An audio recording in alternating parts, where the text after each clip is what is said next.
on a fait le printemps avec les pétales, ça va reposer un peu, et puis on mettra d'autres calligraphies dessus, le temps que Raphaël fasse aussi la préface au pavillon des orchidées. Et on a fait Yang, Chung Yang, ça veut dire le Yang, c'est le Yang du printemps. En fait.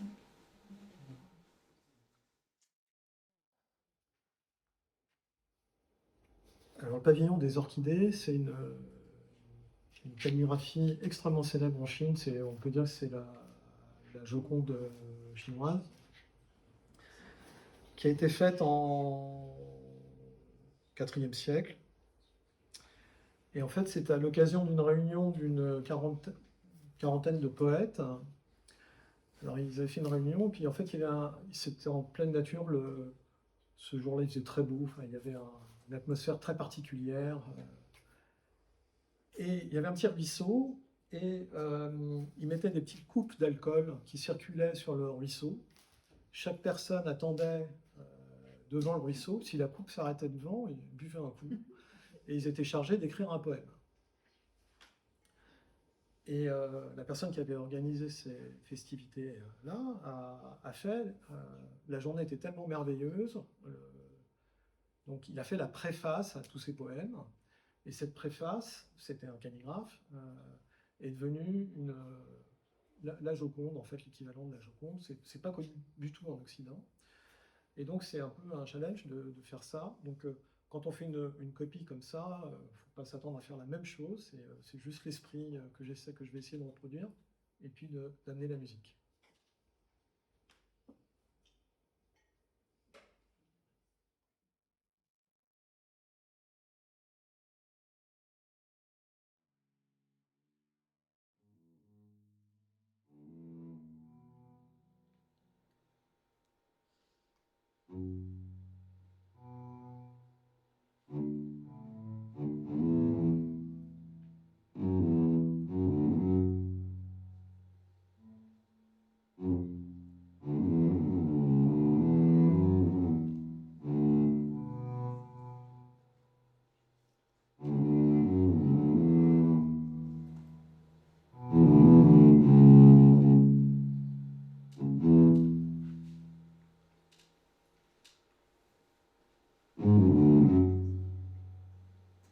Très sensible. Beau, hein. Ça s'appelle du blanc volant, quand c'est blanc dans le noir, c'est très joli.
Alors là, la phrase qui est le début de la phrase que j'ai écrite ici, c'était un jour de ciel clair et de brise harmonieuse.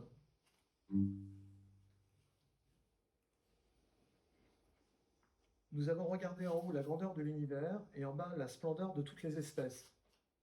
C'était un jour de grand plaisir pour les yeux et les oreilles. Donc là, c'est juste le début. Il y a pas tout ce que je viens de dire là, ce n'est pas écrit là.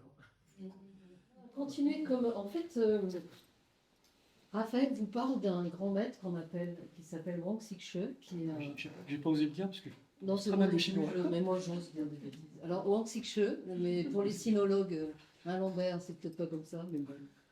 Wang Xixue, c'est vraiment, il a appris avec une femme en plus, il s'appelait la dame Wei, et c'est l'initiateur, si vous voulez, de la cursivité. Il a inventé des cursivités. Ça peut paraître comme ça facile, les cursives, maintenant, parce que même si on appelle ça une écriture brouillon, la cursivité, parce qu'elle est naturelle, il y a quand même des codes de cursivité, comme en chorégraphie. Juliette doit connaître ça aussi, la chorégraphie de la cursivité. Donc la chorégraphie de la cursivité, c'est une aventure parce que c'est une simplification, c'est une extension de certains mouvements. Tout le monde n'a pas la synthèse de faire des cursivités intéressantes. Mais on possède des dictionnaires, vous voyez, là les petites pages que vous voyez par terre que Anne a photocopiées, ce sont des pages de dictionnaires. Et on en a des dictionnaires hauts comme ça de calligraphie, puisqu'il y a 3 millions de calligraphies, donc on a ce qu'il faut pour aller plonger dans les cursivités, les styles, etc. Donc Wang Xixue, on le remercie parce que ce texte-là est vraiment... Alors là, on n'a pas de coupe de vin à vous faire passer, on n'a pas prévu ça, les gars, ça va. On a raté notre affaire. Bon. La prochaine fois, vous aurez droit à un petit verre de saké. Voilà, parce que vous partagez avec nous ce que partageaient les poètes calligraphes de l'époque. C'est-à-dire, ils se réunissaient, chacun, effectivement, buvait un petit verre au bord de la rivière, disait un poème et puis le calligraphait surtout. Donc là, c'est ce qu'on fait aujourd'hui. Donc vous êtes partie prenante de ce qui se passe. Hein. C'est pas nous et vous d'un côté, c'est que vous êtes en train de vivre comme nous l'histoire. Alors vous avez vu, on en a déjà caché un, on en a fait un autre. Voilà, on se met un peu en route dans l'affaire. Ouais.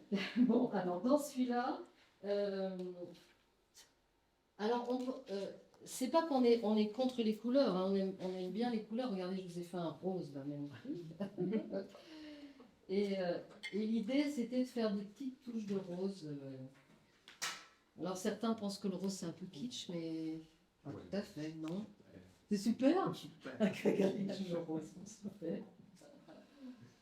Alors, voilà. Donc ce que j'ai mis comme petite touche de pétale de blanc, c'est du gonflon, c'est du pigment d'huître. Vous allez voir, le rose, il va chanter avec ça. Et le rose, en général, chante avec le gris. Donc,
Donc là, en fait, j'ai écrit le mot printemps qu'on a répété plusieurs fois, qui s'appelle Shun, dans une écriture que vous ne voyez pas forcément très bien là où vous êtes, qui est une sigillaire, qui sont de très anciennes écritures chinoises, plus anciennes qu'on connaisse, qui sont beaucoup plus figuratives et qui sont des écritures qu'on écrit beaucoup plus doucement, qui étaient gravées dans des carapaces de tortue, puis dans des pierres, donc qui n'ont pas du tout la même façon d'être écrite que les cursives, qui est la façon dont j'ai écrit le mot soleil en dessous après.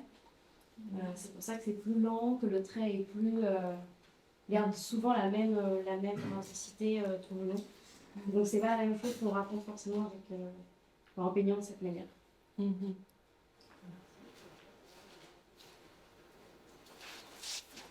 Donc là maintenant je vais faire 4 caractères qui sont le titre d'un chapitre du Shobogenzo. Alors les gens qui pratiquent le zen connaissent un petit peu le Shobogenzo en principe.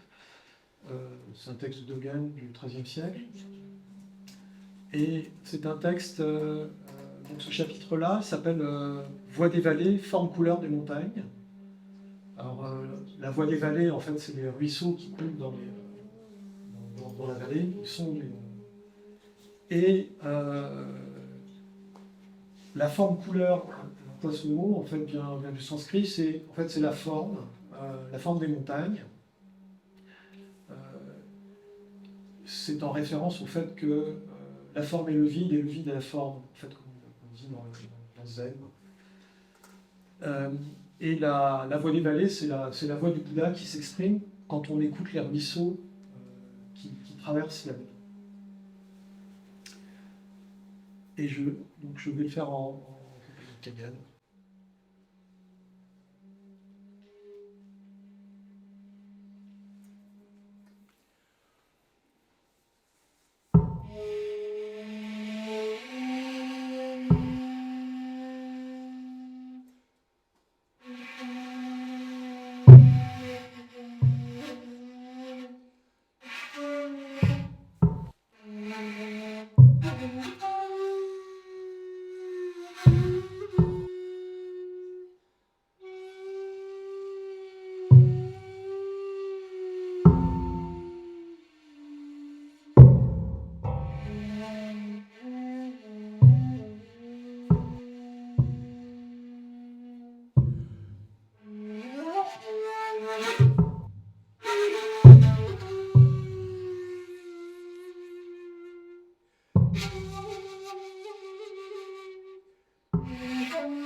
conclusion.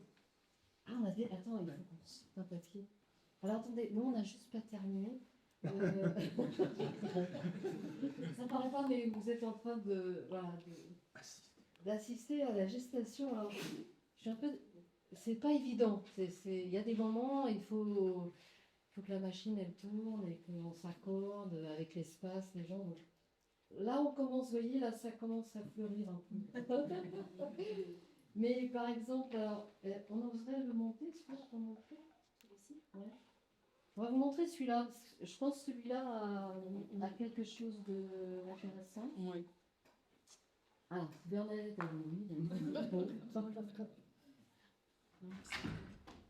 mais les élèves sont formés à l'œil à un moment. Hein. Ils savent reconnaître ce qui peut à peu près être intéressant. Donc voilà. Là, nous avons un panel de... Oui. Et il y a le... Comme Jeanne vous a expliqué, le printemps sigillaire, la saison. Oui. Et puis on a rajouté par-dessus le vent.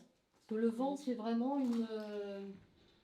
un élément du printemps. Hein. C'est l'impermanence, c'est ce qui passe, c'est l'enseignement, c'est tout ça. Donc le vent est vraiment un sujet intéressant dans notre pratique. Et là, j'ai marqué zen. En fait, zen, qui est ce que Sensei Deshimaru appelait la vie. C'est voilà, tout ce qui est vivant, ça jaillit. Puis là, j'ai tenté une petite chose du genre une petite mouche de... petite mouche là. C'est le printemps, c'est les mouches. Merci Kagan. Ah, c'est le printemps. Kagan est un grand spécialiste, pas des mouches, mais des abeilles. C'est les mouches à miel. Des mouches à miel. Donc celui-là, à notre avis, il tient. Hein. Voilà, il est posé et puis ça circule. En fait, le principe, et on va vous montrer le deuxième là, le principe d'une calligraphie, c'est que vous-même, vous la refaites, c'est comme ça. Votre œil, il lit la calligraphie, donc c'est un paysage, une calligraphie, c'est comme un paysage et vous la lisez d'un endroit. Donc il faut qu'il y ait des endroits un peu d'appel, des accents pour que vous puissiez circuler dans l'espace. En fait. C'est un peu ça le jeu des noirs et blancs. Hein. Et des grilles, hein, parce qu'on travaille avec les grilles. Donc, celui-là, il tient le choc. On va le mettre là-bas. Hein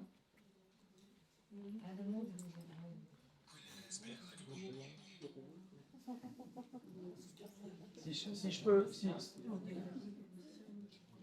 peux me permettre un mot, Oui. Moi j'en ai fait il y a très longtemps, pendant 2 ans avec Lignoli, aussi de la calligraphie, et en parlant avec Jacques et tout, et en étant dans la danse pendant des années, en étant dans la musique, c'est toujours une grande question. Ça, en gros, qu'est-ce qui fonctionne? Presque, je crois que c'est presque ce que vient de dire Inès. Celui-ci, ça le fait. Et on n'arrive pas à trouver le mot à un moment. Et c'est à un moment, il faut trancher et faire totalement confiance en son intuition. Qu'est-ce qu'il fait dans une improvisation musicale, de danse? Et on est à un moment, c'est bizarre, on est tous d'accord. Mais après, on peut faire des bouquins entiers, hein, des théories entières sur machin, sur le truc. Moi, je dis toujours un metteur en scène, en général, le baratin qu'il a avant pour vendre sa pièce, c'est pas du tout ce qui sera à son spectacle. Et après, évidemment, on peut faire des élucubrations tant qu'on veut. Mais la tambouille elle-même, c'est dans la casserole. Hein. Et c'est un grand mystère, mais pourtant, on le sent. Voilà, et se mettre en accord avec ça et accepter ça, surtout nous, dans notre culture, on est tellement dans l'analyse, dans l'explication.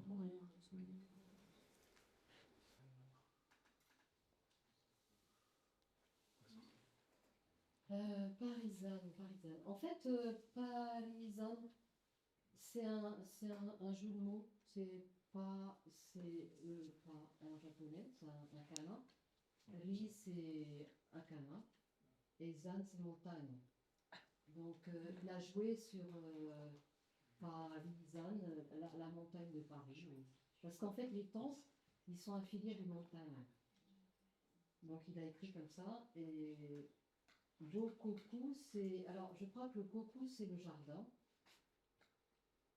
Is it okay? C'est le jardin. Comment tu dis? Cher Patrick. Koku. Alors Bou, c'est le Bouddha. Coucou, c'est comme ça, avec. Il me semble que c'est le jardin. Coucou. Zen, zen c'est zen, et J J c'est temple. Donc coucou, zen, J. Hein. Alors, voilà. Donc, nous allons faire ça.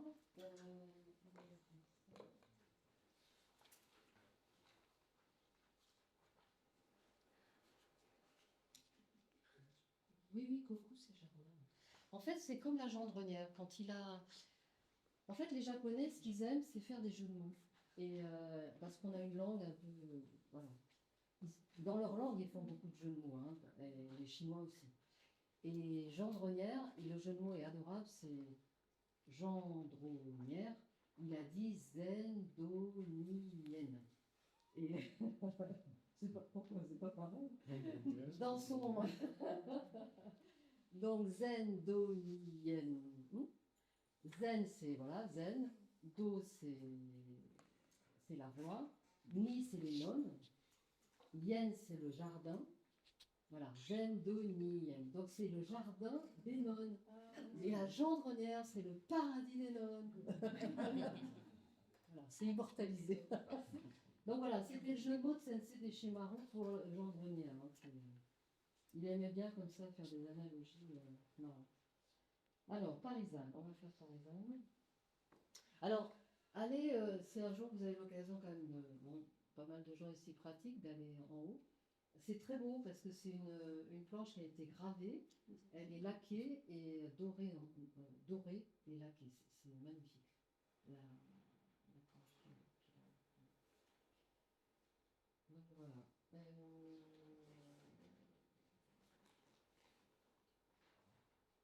Donc là, on coupe à l'eau, vous avez vu hein. Oui, c'est très pratique. Oui. C'est pratique. Hein. Ça marche très bien. C'est beau. Ah oui, c'est pas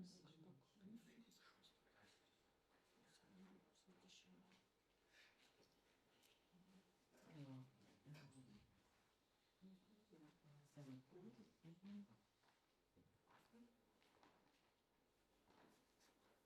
Parce que, encore une dernière petite notion de calligraphie, les calligraphes, quand ils font une calligraphie,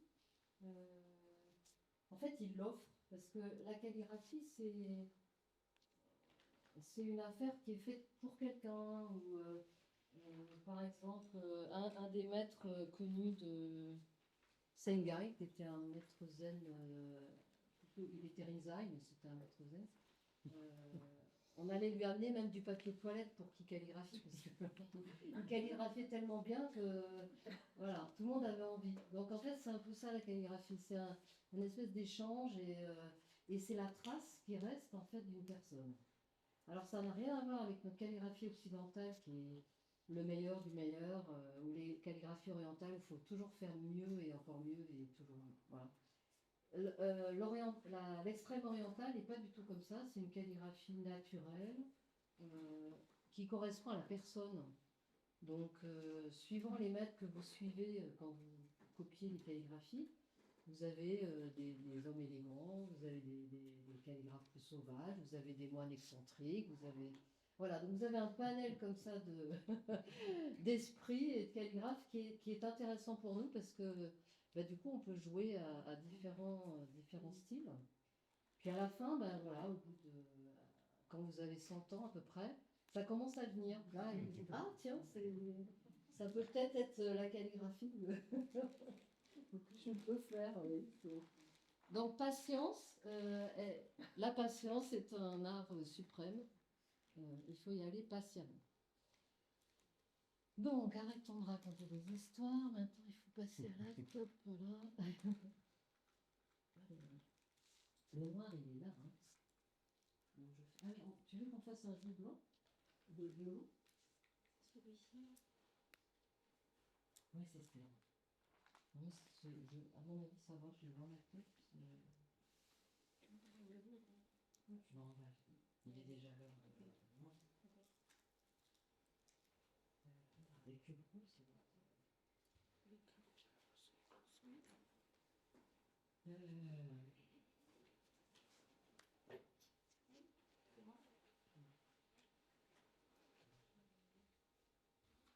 Oui, voilà. Oui.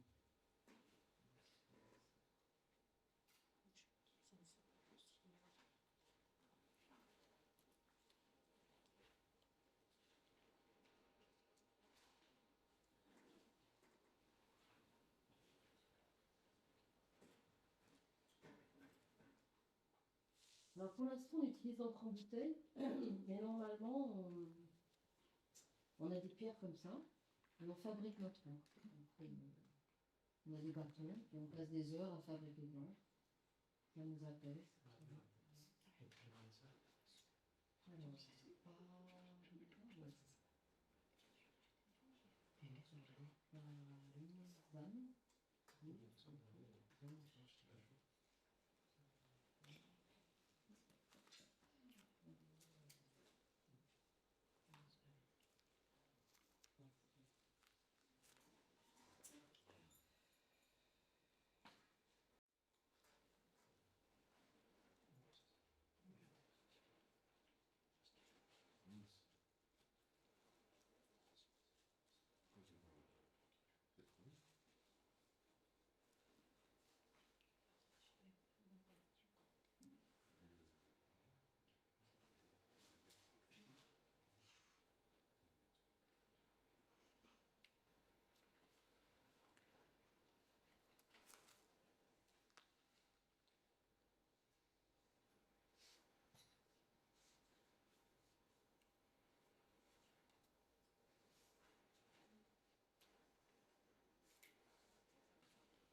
Ah non, mais...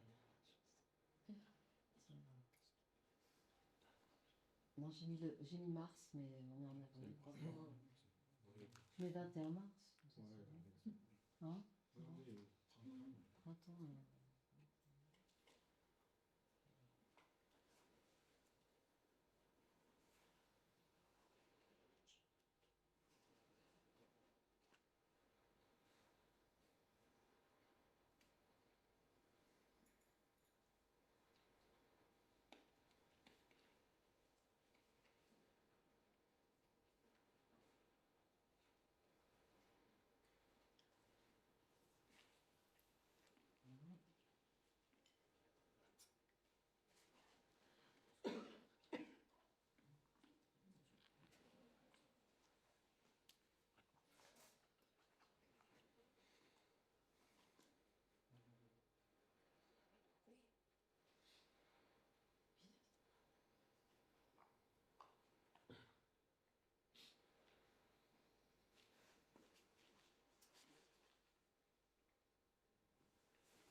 Voilà. Donc ça,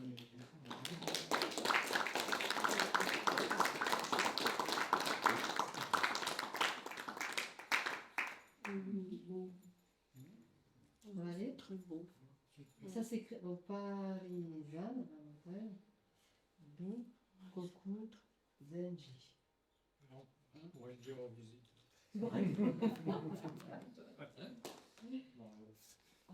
Donc après, en fait, après c'est marouflé en fait. On a marouflé, lesquels on a marouflé? Celle-là, non. Les marouflages, ça veut dire vous doublez les calligraphies pour les présenter parce que sinon elles ont besoin d'être encore doublées en fait. Donc après il y a un doublage, après il y a des montages. Celles qu'on a fait en grand format avec Anjan, comme celle-là ou celle que j'ai fait là, elles sont pas doublées parce que c'est vraiment des grandes. Donc ça demande, ça demande de la technique. Mais je vais la doubler. En fait, j'attends que l'encre elle descende pendant 3 semaines, elle sèche, puis après on peut les doubler. Doubler veut dire mettre un papier dessous. Mais alors, ça veut dire taper derrière en fait. Ça veut dire qu'on met l'œuvre à l'envers, on met de la colle, après on met un deuxième papier et on tape pour que les deux papiers rentrent bien, et ça redonne de la vie à l'encre et au blanc. C'est un art en fait, c'est des grands arts. Les maroufleurs, c'est des artistes de haut niveau parce que ils savent apprécier le papier, ils savent restaurer, c'est très très précieux comme métier en fait. Parce que les calligraphies, elles peuvent être dédoublées, vous pouvez enlever en fait le papier de doublage et remettre un deuxième papier au bout de 20 ans ou 30 ans. Donc si vous avez une calligraphie qui est abîmée, n'hésitez pas à l'amener à un maroufleur ou une maroufleuse et ils savent faire ça. Alors ils font ça, c'est du travail, mais c'est comme ça que les calligraphies peuvent perdurer. On a des calligraphies à la Bibliothèque nationale, il y a un très très bon, on a beaucoup de belles calligraphies, dont des calligraphies qui datent du 6e siècle parce qu'elles ont été restaurées. Et c'est merveilleux. C'est vraiment, c'est en fait l'encre, c'est le médium le plus pérenne en fait. Ça tient des siècles. Non, ça bouge pas. Dans les grottes, tout ça, ça bouge.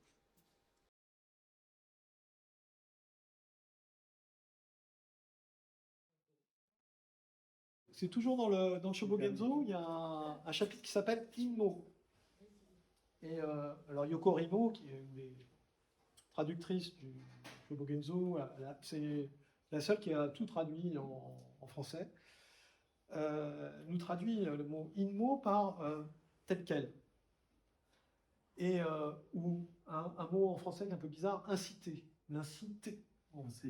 Oui, l'inciter. L'inciter. C'est un peu bizarre. C'est ça. Voilà. Alors le premier caractère in, ça signifie penser intérieurement.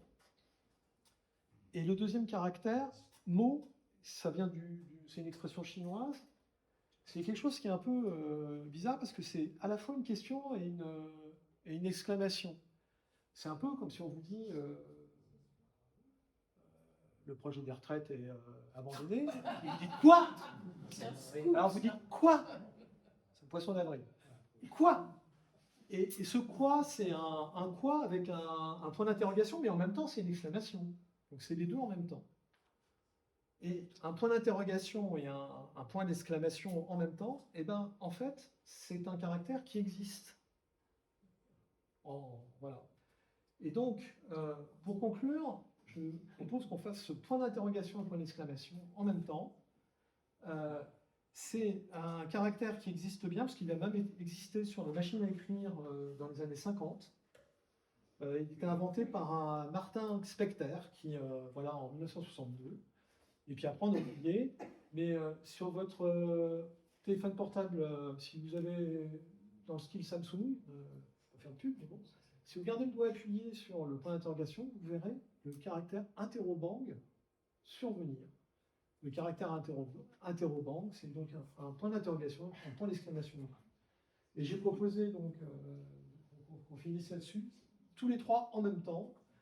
C'est ni question ni réponse, ni question, oui c'est ça, ni question ni réponse, ni interrogation ni exclamation. Donc c'est très court.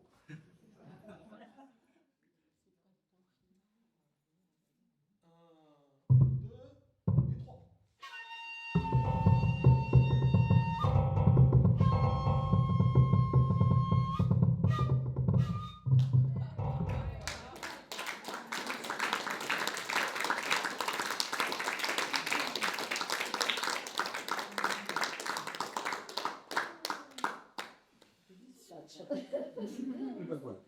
Voilà. Écoutez, merci beaucoup pour